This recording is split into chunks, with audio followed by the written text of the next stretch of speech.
it is. Welcome again, and thank you very much, and take it away. Thank you. Good morning again, everyone. Thanks, Kimberly and Silo, for inviting me to present again this year. I am very excited to bring you summaries and some insights and maybe a little bit of analysis on new research and new developments in money laundering trends, terrorism financing trends, and proliferation financing trends. And I'm also hoping that during the presentation, you'll learn some practical tips that you can apply to better protect your organization from these threats. So can just go to the next slide. Okay, I'm on topics. Yes, so we're going to talk first of all about emerging threats with respect to virtual assets. Virtual assets is a cross-cutting issue. Obviously, it affects money laundering risk, but it also affects terrorism financing, proliferation financing, as well as sanctions evasion. And so we'll look at some of these emerging threats, and we'll also look at some very recent research that came out, research and analysis that came out on how this threat is shaping up. We'll also look at artificial intelligence and how artificial intelligence is impacting all of our risks. So you see here my Venn diagram, and I think all the topics that I wanted to talk about today, they seem a little bit like a hodgepodge of topics. You have AI on one side and virtual assets on the other side, and money laundering, and so on and so forth. But they are actually all connected in many ways. And so hopefully this Venn diagram shows you that these are not disparate topics, one-off. They all kind of go together. They're often related. And so I'm hoping that I can help you make the links to those today. Yes, and I'm sure you will. Just to kick off, this is our only, we just have 2 quick polling questions. Again, it's just to kind of see where your understanding is. So Tom, if you don't mind, issuing poll number 1. It's not a test. Don't worry if you get it wrong. So yeah, recommendation. This is the FATF recommendation 15. I'm just asking you to confirm, what does it relate to? Because Justine will be kind of discussing this a little bit. So we have a few, sorry, I'm gonna have to enlarge my screen here so I can see it myself. Yeah, just asking if you know which topic. So we've got about 28% are saying proliferation financing, 60% are saying new technologies, and 11% are saying politically exposed person. So give that a quick, what do you think it is? And then we'll go ahead and issue it. So, yeah. All right. Just so we can keep moving, the correct answer is new technologies. And so I just want to kind of let you know there is an FATF recommendation 15 that does relate to new technologies. And the second question was, I think it was 16. Recommendation 16 relates to, does it relate to the travel rule, nonprofit organizations, or designated non-financial business providers supervision? Oh, this is a good one because I don't know if you could see the responses coming in, Justine. Yes. But yeah, so it's interesting because it's very 30%, 30%, 40%, kind of coming in. Okay, I won't. Again, we don't want to spend too much time on these. The correct answer is the travel rule. You might not know that if you don't work for a financial, like a bank, or a virtual asset provider. So, but that was the correct answer. So, and Justine, I'll let you, we can close that, and thank you again for participating. And we'll just move on, and you can explain why those 2, recommendation 15 and 16, are being discussed. Yes. So, so you see, so we're going to start our discussion with virtual assets and artificial intelligence. I chose, I don't know, Kimberly, if you can just go back one slide to my title slide. I had chosen a mask, a masquerade mask to represent this section, because virtual assets and artificial intelligence often allows criminals to hide, to generate new identities, maybe to become more anonymous, to try to leave no trace. And so that's why I kind of chose this picture, and I want you to remind yourself of what is one of the threats or one of the risks behind virtual assets and artificial intelligence. Okay. Great. Yeah, and it's a whole new meeting into Mardi Gras too. Yeah, exactly. Okay, so the first threat we're going to talk about, and obviously people have been talking about virtual assets for over a decade now. We've seen it as a threat. We've seen it come up. We probably all heard about Bitcoin, but it's really important to keep talking about this topic because it evolves so quickly. There are always new virtual assets on the market. Obviously, it's not just limited to Bitcoin. There are new projects in terms of different types of applications, different types of financial products relating to virtual assets that are available and that are being used.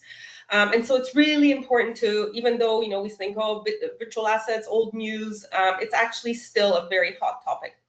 So virtual assets are still consistently used to launder funds and to evade sanctions. And so they are still misused. We'll see on the next slide that the proportion of transactions involving virtual assets that are used nefariously are still very, very small. Oh, sorry, can you go back one? Sorry. Oh, sorry. Yeah. So they're still a very small proportion, but they are being used. And particularly, people are now interested in stable coins, and criminals are interested in stable coins because, as the name suggests, these types of virtual assets are pegged to a stable currency, such as the US dollar or the euro. And so it makes it more attractive for criminals. And you would have seen, maybe if you follow Bitcoin news, you know that last year Bitcoin reached an all-time high value of about $120,000, and now it's back down to almost half of that value. So Bitcoin and other virtual assets are very, very volatile, and maybe stable coins allow criminals as well as non-criminals to mitigate some of that volatility. The next thing that's really important, and this is what the poll was about, is that FATF a few years ago has amended Recommendation 15 to basically incorporate into this recommendation the requirement for countries to license and supervise and carry out enforcement action in relation to virtual asset service providers. Similarly, Recommendation 16, which used to be just about wire transfers, has also a relatively new element, which is called the travel rule. And this is the travel rule basically means that virtual asset service providers, when money or when virtual assets are being sent between virtual asset service providers, those virtual asset service providers have to collect beneficial ownership or beneficiary and sender information, similar to what you do for wire transfers. Now, many jurisdictions around the world lag behind in implementing those two FATF recommendations. And so criminals can exploit jurisdictions with this weak regulation, weak implementation of these two FATF recommendations to be able to perpetrate criminal activity that involves virtual assets. Now, in addition to that, there are virtual asset channels that are not regulated and that they are not even part of FATF Recommendation 15. And so again, those can be exploited by criminals. And we're talking about things like cross-chain bridges. And basically what that means is that it's a sort of exchange, an instantaneous exchange from one token to another, which means that you go from one type of chain, coin chain, to another coin chain, and it's meant to break the ability to trace where your virtual assets go. We also have mixers, of course, which is a technology that allows criminals to, again, obfuscate the chain or the traceability of assets. We have decentralized finance and decentralized exchanges, which not all jurisdictions regulate. And then, of course, we have peer-to-peer transactions, which are completely outside of the regulatory framework, and yet they could pose vulnerability. For example, if somebody was trying to sell virtual assets that they acquired with illicit funds, they could go through peer-to-peer channels. And then finally, a new type of, relatively new type of activity that's happening is that there are a lot of games out there that use element of virtual assets or, for example, non-fungible tokens or similar. And people have misused those games basically to purchase assets, in-game assets. So let's say you have a game and your hero could have a new skin, but you have to pay for that skin. And if you customize it, maybe it's more valuable. And so we have had instances of criminals who have purchased assets in a game using illicit funds, and then they have resold those assets through the game, thereby laundering their money. Mm. So we'll turn now to the first report that I wanted to bring to your attention, and that's from Chainalysis. And the Chainalysis 2025/2026 crypto crime report has not yet been released. So the full report has not yet been released, but they did release a little summary of what the report would contain. So I'm a big fan. Chainalysis, TRM, Elliptic, they do really, really great work and really great reports on the state of criminality and virtual assets. They do annual reports. I encourage everyone to go to their websites, download the reports when they become available.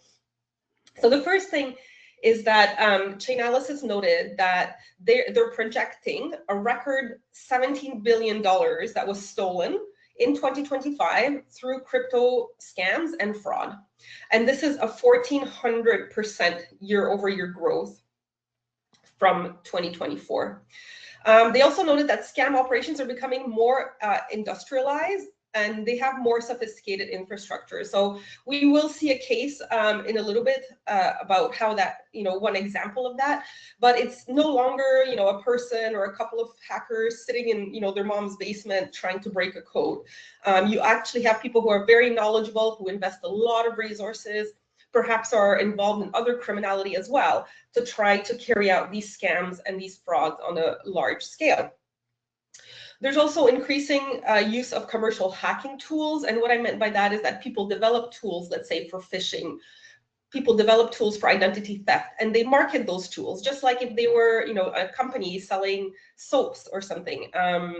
So basically, it's much easier now for hackers to obtain tools right off the shelf that they could deploy immediately. Chainalysis noted that there are strong connections in these crypto scams and frauds to East Asia and Southeast Asian crime networks, particularly in Cambodia and Myanmar. And they have also noted, and this is where we see our first kind of relationship between the topics that I'm talking about today, that AI, artificial intelligence, is supercharging the effectiveness of the scams. So what they mean by that is that they've noted that, for example, when there's phishing attempts or fraud attempts, it's much easier to impersonate someone now that you can have an AI image of somebody. It's much easier to draft a convincing phishing email because you can have AI do it for you. So people can get caught up in these scams because they were generated with the assistance of AI. Yes, I can attest to that. They are getting good. Yes. So then the next report that we will look at is the TRM 2026 Crypto Crime Report. And again, this is the summary, but please go ahead and download the Crypto Crime Report on TRM once it becomes available, because again, it's got a trove of information. So if you're either in the virtual asset space or have clients in virtual assets, I think they have really, really good insights into what's happening. So again, TRM is also noting a record high, and they noted 158 billion in illicit flows. So a little bit of a different metrics than Chainalysis used, because Chainalysis just calculated frauds and scams, and TRM calculated the actual flows of virtual assets between various wallets. However, they noted that the proportion of this illicit volume fell from 1.3 to 1.2%. So crypto crime is rising, but so is the overall volume of legitimate transactions, right? So overall, it's still a very small proportion, but obviously it is something to keep an eye on.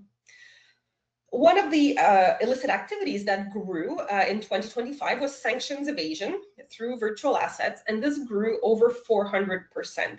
And 95% of that sanctions evasion activity relates to stablecoins. And as I mentioned before, stablecoins are useful because they maintain a certain value. And particularly when we talk about, let's say, countries where maybe there are currency controls or capital controls, such as Iran and Venezuela, stablecoins actually gives people access to a reliable currency. So it's got, yes, it can be used for sanctions evasion, but it can also be useful for ordinary people who live in countries that maybe don't have access to a stable currency. Now, the sanctions evasion activity related primarily to Russia, and that's about $40 billion worth. And again, talking about this industrialization of criminality involving virtual assets. So there are now networks, particularly in China, that will allow criminals to escrow their ill-gotten gains, or to launder, or to exchange their ill-gotten gains. And so it's an industry that's forming, and they have processed about $100 billion worth of illicit proceeds in 2025. Oh. And so we'll move now to an example of what I mean by an example of a case where you see this this kind of larger scale scam. So we had a man by the name of Chen Ji who ran a forced labor camp in Cambodia and Myanmar. And basically, he unfortunately was involved in multiple criminality because he was also perpetrating human trafficking. Victims operated in these labor camps.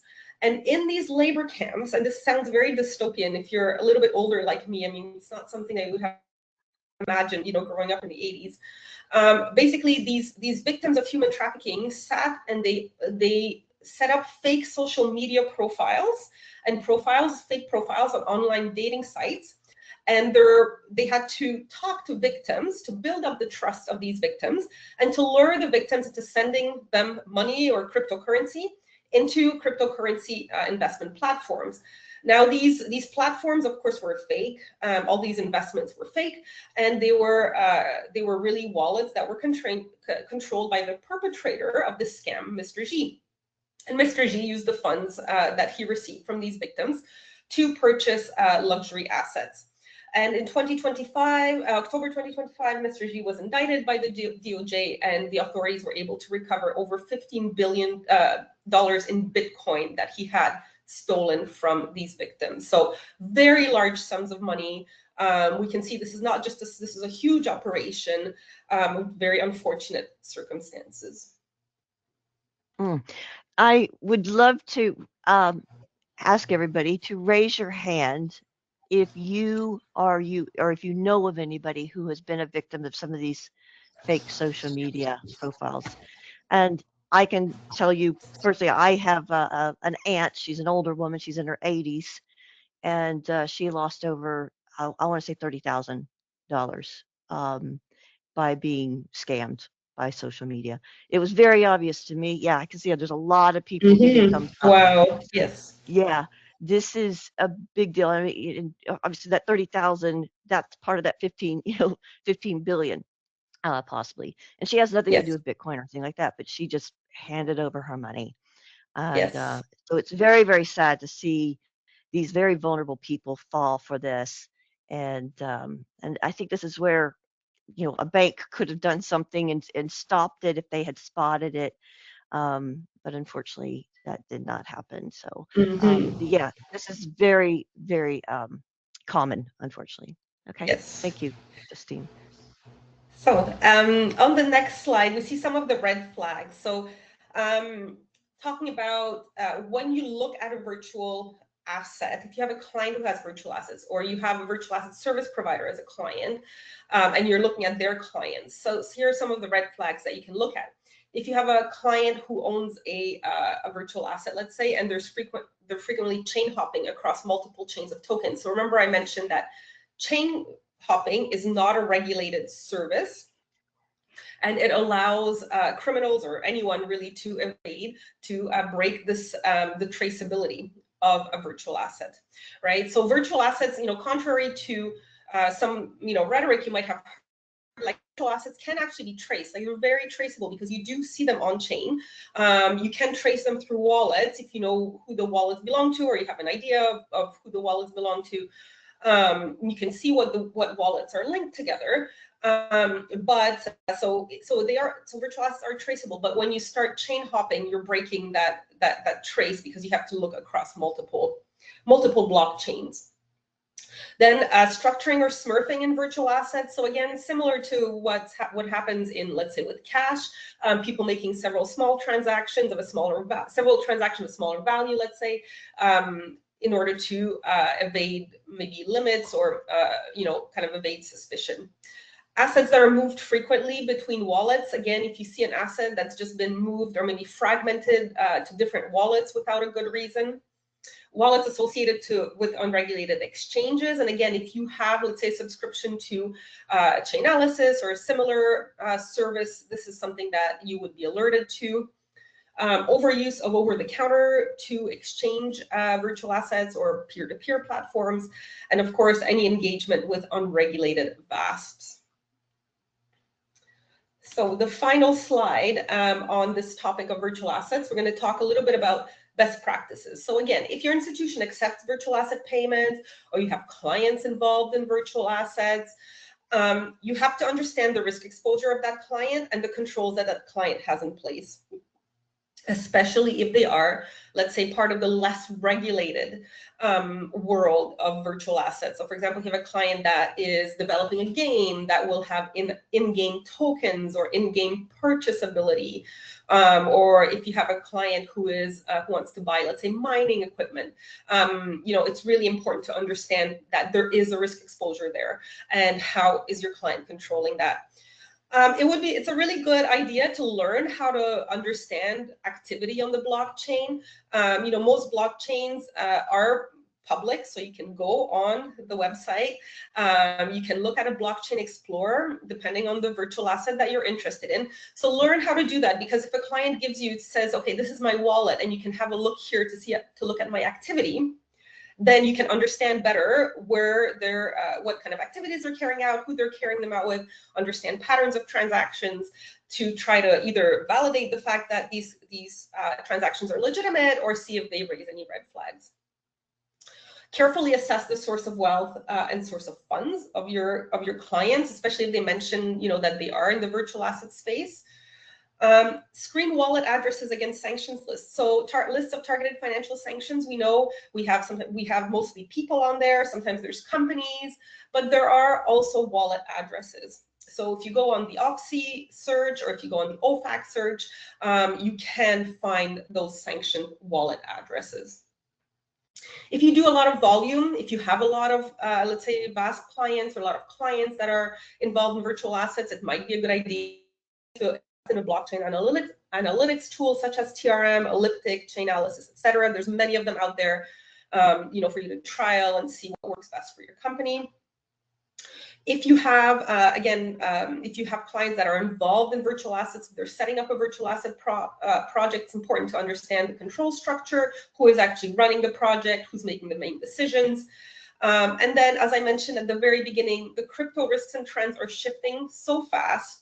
It's a really quickly moving area. So ongoing training, just keep up to date, not just with the risks, but also just with the new technologies that are available, new products that are coming online and becoming available. So that was the overview of virtual assets, and we can move on now to artificial intelligence. So the threats posed by artificial intelligence. One of the interesting things to note is that in many jurisdictions, fraud is one of the most prevalent predicate offenses for money laundering. And artificial intelligence, while artificial intelligence itself obviously is not a crime, the use of it is not a crime, artificial intelligence can amplify the ability of criminals to commit that fraud, because artificial intelligence allows them to create activity, or to create documents, or to create traces, seemingly, background, let's say, information that doesn't exist in reality. So with AI, it's so easy in just minutes to create good-looking websites, convincing website. Look, my client is he offers this service, and this is his website. Are you sure this website is genuine? It's easy to create identity documents that are more and more convincing. Maybe create reference letters, etc. As I mentioned before, when we talked about virtual assets, artificial intelligence can also help commit cybercrime. So the phishing attempts are much more convincing. Impersonation, there have been a couple of cases where AI was used to make it seem like a celebrity was soliciting donations for a particular cause, but it turned out that that was just an AI scam, and people donated money to the cause, but that had nothing to do with that particular celebrity. One thing that's really scary is that AI is very easily accessible, and it is rapidly becoming much more sophisticated. So, even a couple of years ago, when you asked AI to generate an image of something, I mean, you could tell that it was AI generated. It was very poor quality. AI drew things or depicted, let's say, especially humans very badly. Humans had like 6 fingers, or maybe they didn't have a neck, or some very, very obvious signs. And this is rapidly changing. AI is becoming a lot more sophisticated in how it can reproduce things that look real. AI generated fake IDs can be sold on the dark web. So again, someone could buy a fake ID that looks, looks like a real ID, and they can use it to open accounts with financial service providers. And obviously, as I mentioned, AI, again, we see that interlinkage with AI with the other criminality. So it's not just about money laundering. AI can assist the operations of sanctions evaders, terrorist financiers, and proliferation financiers. So it really touches on all of the financial crimes that we're concerned about. So on the next slide, you can see, this is a real case of criminals that used AI to create hundreds of fake identities. And they created synthetic identities. So they basically had, they purchased somewhere on the dark web stolen real data, such as social security numbers, but they use AI to fabricate names and other details to go with these fake social security numbers. And they use those identities to successfully open credit cards and loan accounts. And basically, how the scam worked is that the criminals spent the money that they got on these loans and credit cards and basically never paid them back. But because no one knew who these people really were, when they tried to look into these people, they obviously didn't exist. And the criminals behind the scam were never found out. And then there was a similar scheme that took place in Canada with different actors, but very similar MO. So, wherever you are in the world, this is unfortunately a risk, which especially as compliance officers, when we look at IDs, when we look at people's documents, we really now have to be on guard with whether it's real or not. So FinCEN, on that note, FinCEN has issued an alert on deepfake and synthetic IDs. And FinCEN did note that they had seen an increase in the SARS filed that related to the misuse of deepfakes and Gen AI media. And particularly, again, this association with fraud and cybercrime. They did notice that, and this is kind of encouraging, they did notice that a lot of the SARs were filed because during the process of periodic review or periodic monitoring, whatever you want to call it, the financial institution noted that the IDs that were presented, let's say, were inconsistent or didn't match. So when they refreshed the due diligence, it was not the same, right? And I think this makes a really good case. Some people grumble and they say, oh, why do we have to redo this, periodic review? Why do we have to, look again at the client files? It's a burden, etc. But this actually shows that in some cases, the periodic review process can actually be beneficial in identifying cases of suspicious activity. Institutions also found a couple of ways of protecting themselves. So obviously reverse image searches. Some images that are used in fake IDs or synthetic IDs are actual real images of people, but they don't belong to the person whose ID it is. So if you reverse image search, you might find it belongs to somebody else. There's also, to combat this increasing sophistication of AI, there is also an increasing number of tools, software tools that are designed to detect AI manipulation. So it's a little bit of a race between kind of the people who use AI to create those fake IDs or fake documents, and the people who design the software to try to keep on top of the new trends.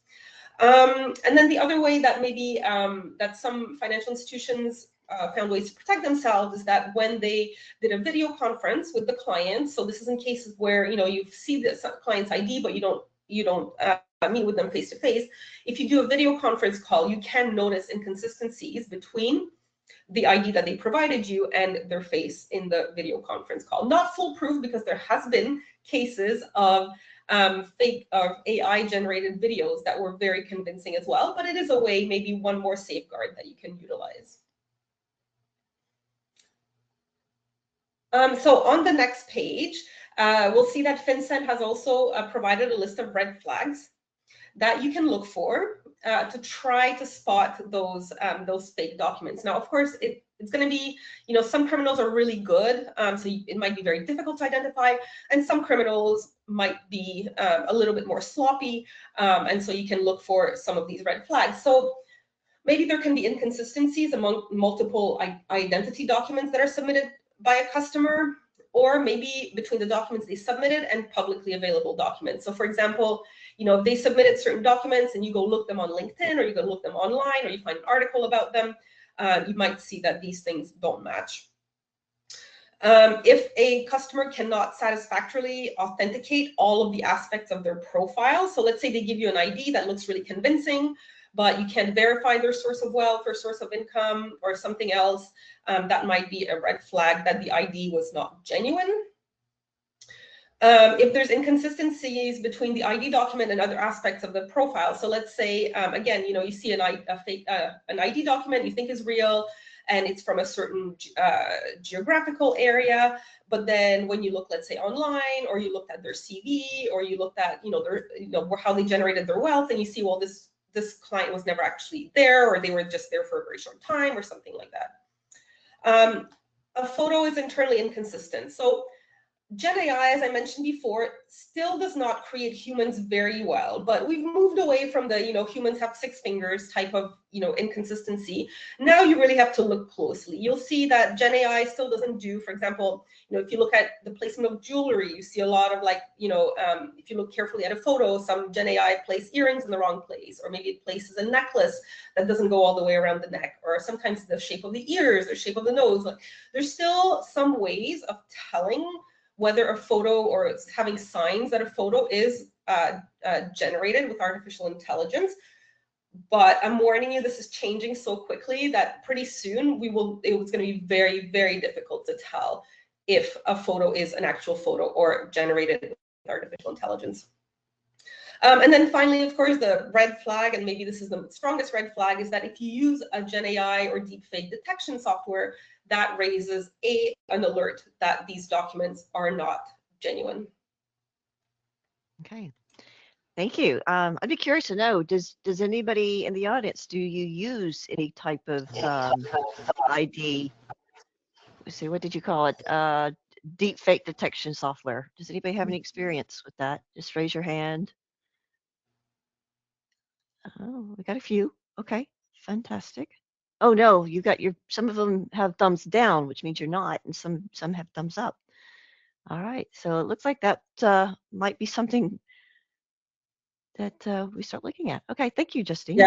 Yeah, I think especially, if you see that your client base, let's say if you have a really large base of clients and you're kind of internationally attractive, and you might not know all of your clients very well, or the clients are all onboarded remotely, it's not a bad idea to start thinking, do I need a deep fake or Gen AI detection software? And I have actually, I have encountered in my work as a compliance officer, I have encountered some documents that were clearly, some people were trying to obfuscate their identity. So not out of the realm of possibilities anymore.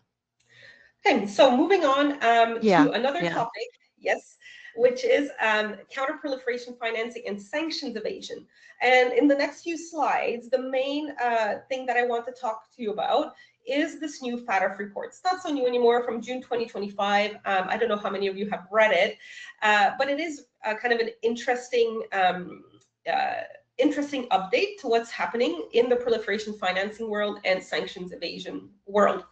And 2 things that we're going to talk about today that FATF noted in the report is that North Korea, the DPRK, is increasing financial connectivity and the diversity of its revenue generation. So we know, or we think we know, for many years, North Korea was kind of a pariah state, isolated from the world, And now with geopolitical changes, particularly the war in Russia, the alignment between Iran and Russia, we see that the DPRK is actually has closer allies now.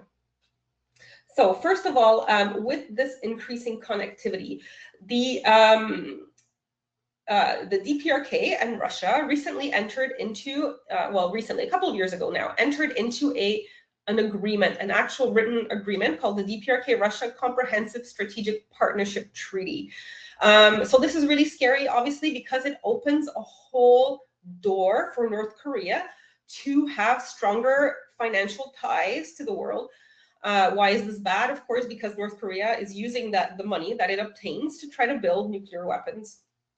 So we don't, obviously, it's not a positive development in the world. So the two countries, Russia and DPRK, committed to strengthening ties in their finance sectors and in their banking sectors. And we see that, despite UN measures, so the UN sanctions prohibit the establishment, prohibit countries from allowing the establishment of any banking representation from North Korea in their countries. We do see now that there's over 50 banking representatives from North Korea that are operating outside of North Korea. And most of the countries in which they're operating are China, the UAE, and Russia.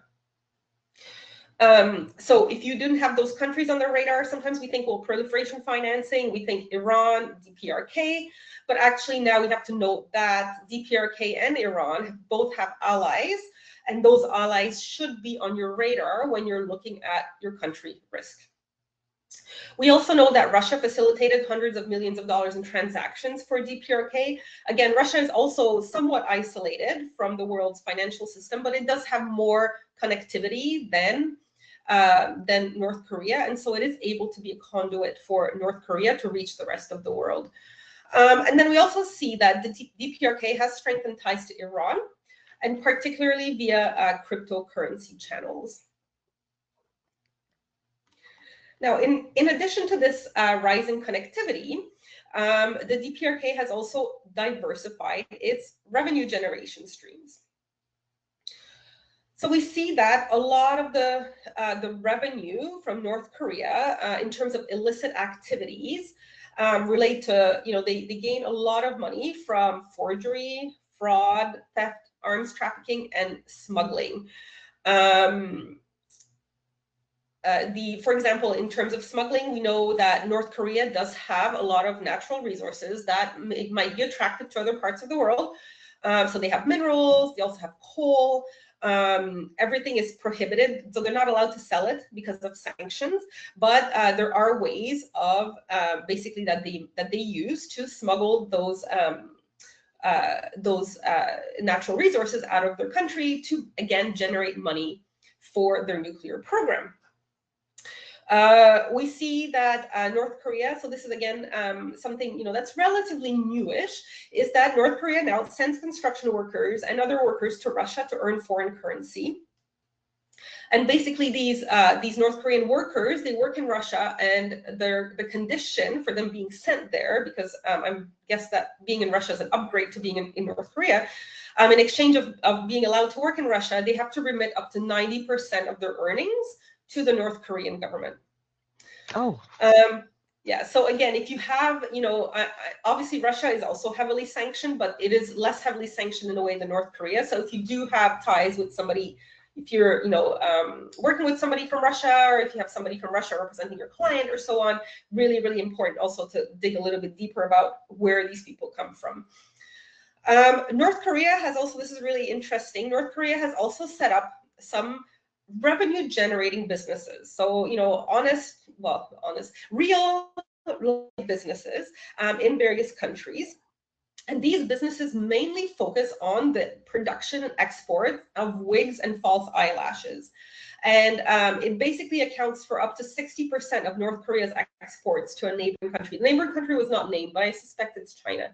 The interesting part is that there's no prohibition in the UN sanctions program on the sale or import-export of wigs and false eyelashes. So again, if you have a client somewhere in Asia or in a country in Asia that's maybe has some closer ties to North Korea, and you see that they're involved in beauty products, that might be a red flag, unusual red flag, but it might be a red flag. The other thing to note is that if you read the UN sanctions against North Korea, there's prohibitions on so many different types of products in terms of importing and exporting from North Korea. And so it's, obviously wigs and false eyelashes are a loophole for now. So it's a question of whether this will be updated. North Korea also engages in illegal wildlife trade in sub-Saharan Africa. And then they also heavily rely on hacking and cyber theft, particularly relating to virtual assets. Last year in 2025, North Korea was behind one of the largest virtual asset hacks of an exchange, the Bybit exchange, which they stole, I think, about $1.5 billion. So it is one of their main revenue generating activities. So in terms of the vulnerabilities for the financial in the financial sector in relation to sanctions evasion, and not just for North Korea, but also for other sanctioned countries, is that they use a web of accounts. So we know, for example, that North Korea is very heavily sanctioned, but that they have some connectivity to Russia, which is a little bit less sanctioned. And Russia has connectivity to other countries like Cyprus, which is, again, a little bit less sanctioned. And you can see how you can use a web of accounts around the world to basically be able to move money without being detected for breaching sanctions. Use of falsified documents. Again, this is something amplified by artificial intelligence. Wire transfers and correspondent banking, still a vulnerability, particularly when you're hiding behind these web of accounts. As I mentioned at the very beginning, exploitation of uneven regulation of virtual assets, and then these new or alternative payment channels beyond SWIFT, so peer-to-peer lending, digital remittances, etc. Now, the other vulnerabilities for sanctions evasion, one of them is trade through international financial centers. And this is just due to the fact that international financial centers are financial hubs. There's a lot of companies being formed here. There's a lot of banking capacity, banking availability, and other types of financial products that can make these countries that are international financial centers more vulnerable to being exploited. Then you have physical trade through various ports. I mentioned the geopolitical alignment that's changing. So Iran, DPRK, Russia, and then if you kind of take a broader analysis, you know that Russia is well connected into Syria and Lebanon and Yemen, and Russia's connected, has close connection to Cyprus and the UAE, and you see how this kind of geopolitical alignment can increase the capacity of these countries. There is trade with countries neighboring the countries of concern, so Iran, Russia, and DPRK.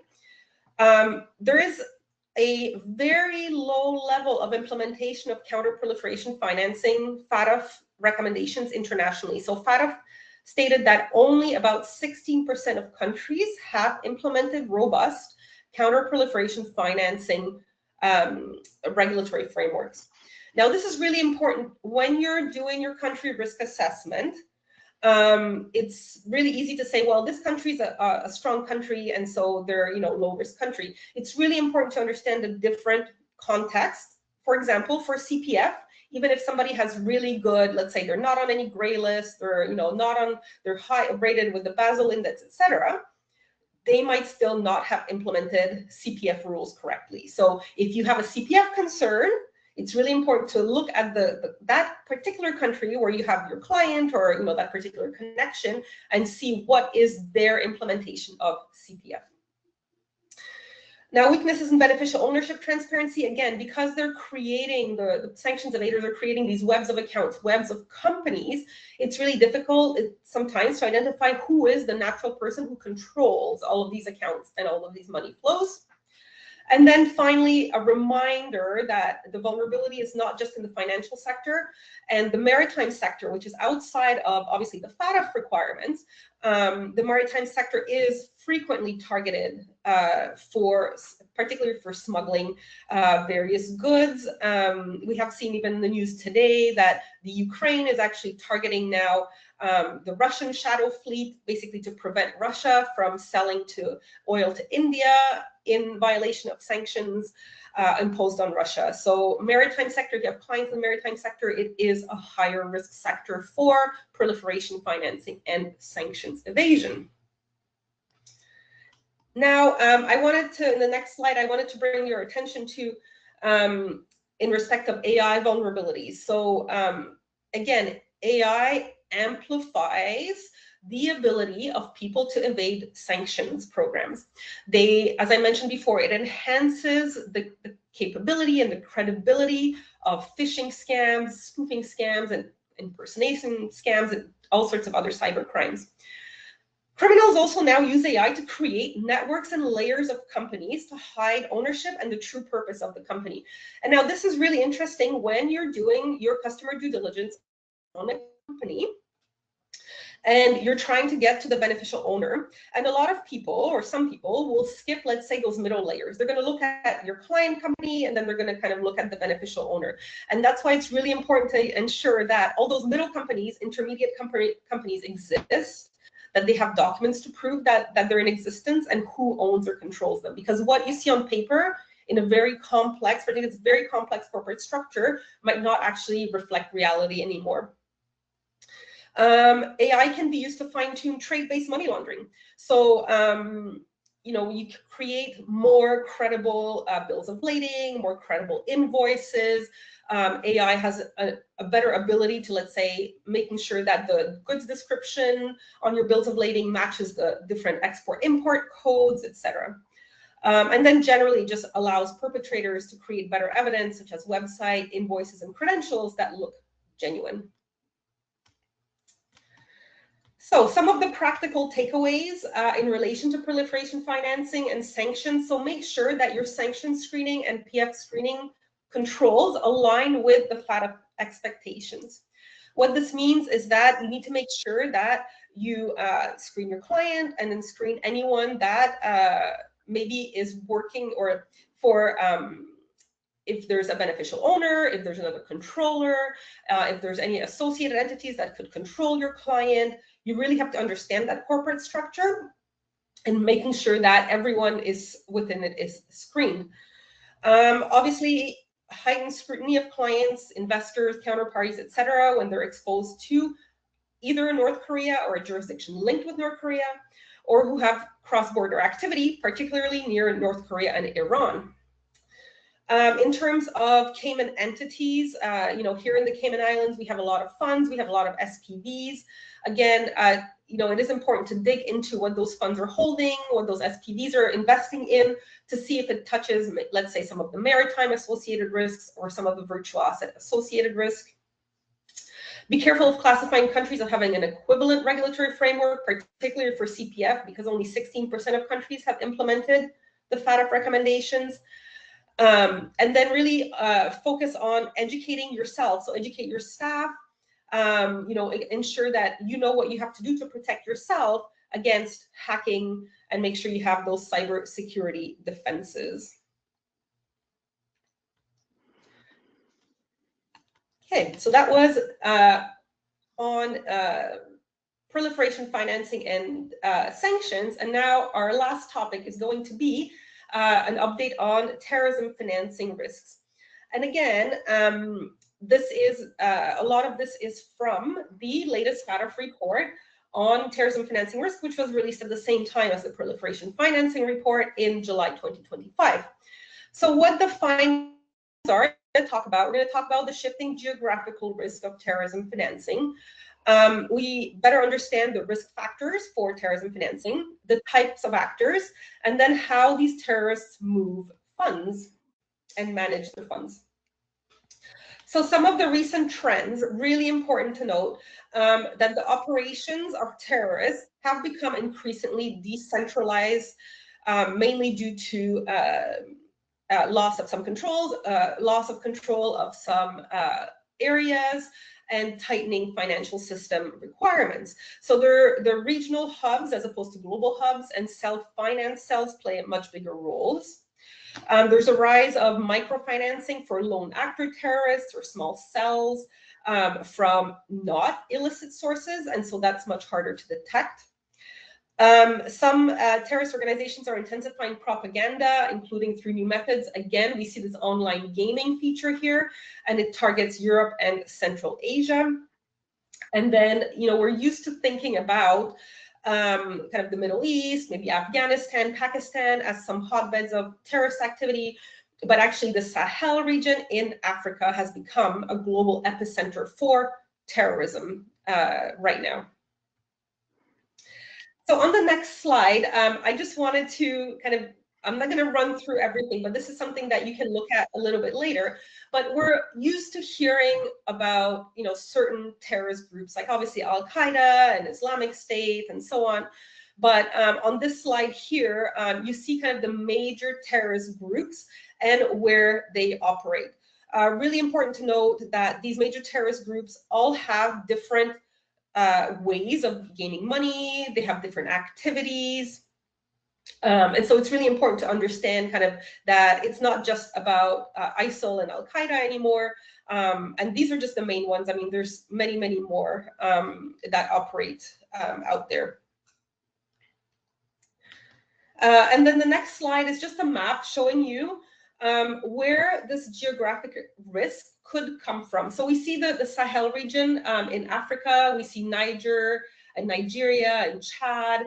And so these are where a lot of these terrorist organizations are actually operating from. So you see that area in Africa in red. The map doesn't necessarily represent, so not everything in orange or red is where there's a heightened terrorist activity, but what this source, so this comes from this source called Global Guardian, and basically these are the countries that are less able to protect themselves against basically this terrorism financing or terrorist attacks. So these are countries that have vulnerability. The countries in red and the deep red have those, the war and instability, and the other ones are maybe have a weaker ability to protect themselves. Now, on the next slide here, we see, again, that the FATF did a really, really good job of getting into the costs of these different terrorism groups and what the risks are. So in terms of how you look at the different terrorist groups, how they operate and what they do and how they raise money will depend on these materiality factors. So do they control any territory? For example, if you have small terrorist cells or if you have lone terrorist actors, there is no territorial control. Therefore, crimes like, for example, extortion or wildlife trafficking will be obviously a lot less likely. Are they in a conflict zone? A lot of terrorists and terrorist financing hotbeds have a proximity to a zone of conflict. Do they have access to natural resources? Are they in an area that has weak governance or that has corruption that allows these entities to organizations to operate? Are there porous borders? What about the economy? Is it more of a cash-based economy? Again, if you're you're going to look at the risk differently if your suspected terrorist organization or the client that maybe you see some unusual activity, if they come from a country like Sweden versus if they come from a country like Somalia, right? You're going to look at this risk differently. And then free trade zones, again, can be misused by terrorists. But if those free trade zones are in areas where either they're state-sponsored or there is little regulation or oversight, again, this might be more of a risk than in other jurisdictions. And similarly, I keep mentioning these types of actors. You have your network organizations, these really big organizations, Pan-African, that have various affiliates. And when you go back and you look maybe at the table on the slide where I showed all the different new terrorist groups, you might see that ISIL has various tentacles in many parts of Africa, the Middle East, and Europe. But they all work together and they have networks that they can funnel money, etc. You have domestic groups that are not affiliated with anyone and they operate differently and they have access to different resources. Then you have these ethnically and racially motivated actors, which often are local and also often are not designated as terrorist groups until after something happens. And then, of course, you have your lone actors or your small cells that want to do something on behalf of a group, but they're not officially affiliated with the group. Okay, so next slide. I'm just going to run through these a little bit quicker because we're running out of time. But the FATF report did a really good analysis also on how terrorist groups raise funds and how they move and they manage their funds. So in terms of cash, cash is still used. Cash is used, so terrorist groups can misuse some cash-based businesses. They can fundraise in cash from the diaspora. And they also pay in cash for certain goods that they need. Another area of vulnerability is money and value transfer systems. So these are cheap. So these are Western Unions, MoneyGrams, etc. They're ubiquitous all over the world. They're cheap, uneven regulation around the world. And so they are used by almost all terrorist groups. You have unlicensed remitters, such as Hawala, mainly in the Middle East and Africa and South Asia. And they traditionally lack documents, and it's traditionally a very trust-based process, but they are becoming more sophisticated. And then mobile money, so in areas where there's easy access to SIM cards, and where mobile money is integrated into financial systems, such as some parts of Africa. Again, this is a more prevalent fundraising method. Now on the next slide, we see that terrorists can also misuse traditional FIs, particularly in jurisdictions that have poor CFT controls. And when they open bank accounts, those bank accounts will be mainly opened in the name of third parties or opened by small terrorist cells or lone wolf terrorists, so that making it easier, more difficult to detect. There is misuse of digital platforms, so including social media, and they can do fundraising on social media, and they can also monetize their content on social media, which is kind of scary. And they can also do crowdfunding. Now, the vulnerability is that digital platforms widely accessible. Anyone can create an account, very low cost, and you can reach a global audience. Virtual assets are also being misused, mainly by ISIL. It allows for very quick movement of funds around the world, and it also allows that the diversification of your funding sources and your, basically cash versus non-cash, and then misuse of entities. So really important for us in the offshore world, we are, centers of incorporation for companies. So misuse of these shell companies and corporate structures. And then finally, on the last slide, some terrorists also generate revenue legally, particularly small cell members and isolated actors. This can be from work income, business earnings, sale of personal items, etc. Criminal activities, again, the criminal activity that a terrorism organization is involved in depends on their context. So, if they have a lot of resources, they're gonna, if the criminal organization has a lot of resources, they control territory, it's much easier to engage, let's say, in illicit trade in natural resources versus if you're like a small cell or lone actor in some European country. So it really depends. And then in-kind methods. So it's similar to trade-based money laundering. Basically, terrorists would purchase goods, any goods, maybe innocuous goods. They would ship them into an area closer to home, and then they would resell them. Terrorists also invest in real estate, and they can trade in livestock, again, depending on where in the world they operate. So some of the practical takeaways in relation to terrorism financing: you really have to understand, and this is why this report is so good, really understand how different terrorist organizations operate, because there's no one terrorist organization. You can't say, well, this is high risk for terrorism always and all the time, right? So they operate differently in different parts of the world. They have access to different resources. And so it's really important to understand the risk context. So you have to revisit your TF risk assessment to make sure that they're evidence-based and not assumption-based. You should update your transaction monitoring rules to try to catch some small multi-hop or multi-channel payment patterns. You should understand kind of those actor-specific TF scenarios. So, lone actors, again, different from networks group, different from a domestic terrorism group, different from an ethnically motivated actor, because the way that they move money and the crimes that they commit might be different. And then pay attention to source of funds or source of wealth. That includes digital fundraising channels and alternative payment methods. And then finally, ensure that again, your country risk assessment reflects these emerging terrorism financing hotspots like the Sahel.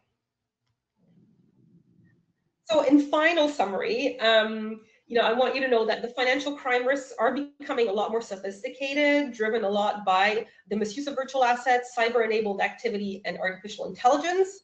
There's a lot of implementation gaps at the country level in relation to proliferation financing and limited terrorism financing investigative capacity. Some of the common high-risk patterns: obscured ownership, again, these complex structures, use of intermediaries, etc. Threats that span multiple jurisdictions and channels. So again, this blend of cyber, virtual assets, cash, money and value transfer systems, etc. And so the FATF in their report stresses proactive, intelligence-driven, and evidence-based risk management. And it should be aligned to those up-to-date typologies that we talked about today, and also to behavioral indicators. And I think, I find this stuff really, really interesting. And just to go back to what Kimberly said at the very beginning, when you start to understand kind of the threats and how they're shaped and what shapes them and how that impacts your compliance program is a lot less mechanical. It feels a lot less procedural, and it becomes a lot more purposeful. So I will leave it with those words. Thank you. I have to say, this is the first time we didn't get a bunch of questions, and I think it's because everybody's heads are just swimming with this information. I know mine is. This is one of those topics we just have, and all this information. I mean, Justine, you did a fantastic job um, Oh, thank summarizing you. all of this. I mean, fantastic. I I wasn't even, like say, at one point I realized, oh, I've got to pay attention to you on the slides and things, because I was just so engaged and just and thinking about everything you said. You definitely I'm already thinking in terms, like, I mentioned earlier that I was going to do a country risk assessments update workshop series so that we can kind of work together to come up with Mhm. a defendable risk rating of countries, as I have been going through, my own challenges trying to best document a transparent, I won't say algorithm, but method for risk rating countries, because it's no longer, I mean, it's not just a black and white, this country's high risk, this Mhm. country's low risk. You got to Yes. kind of defend that. Um, Yes. and I mean, I took so many notes. I probably have 4 pages of notes here. Oh, I got to think about this. I got to think about that. Um, it's fantastic. Thank you. Thank you very, Great. very Well, much. thanks for And having me. seriously, Yeah.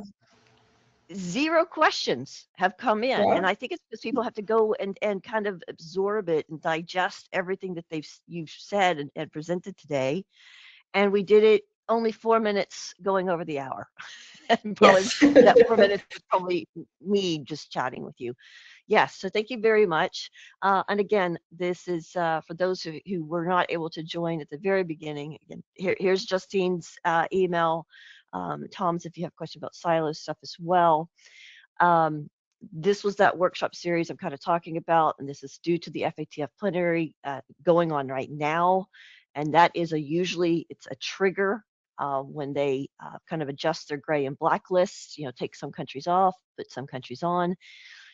And the idea behind this workshop series is that we work together and say, kind of like, these are the different factors that you may consider. And then hopefully at the end, you have a takeaway um, that you could say, okay, here's my updated country risk assessment that you can put to your board. So dates and registration links will be announced for that. It'll probably be a series, over a few days, hopefully probably not all in a row, because this is one of those projects everybody has to do, and it can take some time. I can remember one time doing one country, and it took me 4 hours just to do one country because I was trying to consider all these different aspects. So we will let you know about that. Again, for those of you who are asking about slides, yes, we will send out the slides. We will send out the recording. You can also go to the silocompliance.com website for the recording. It does take us a few days to get there.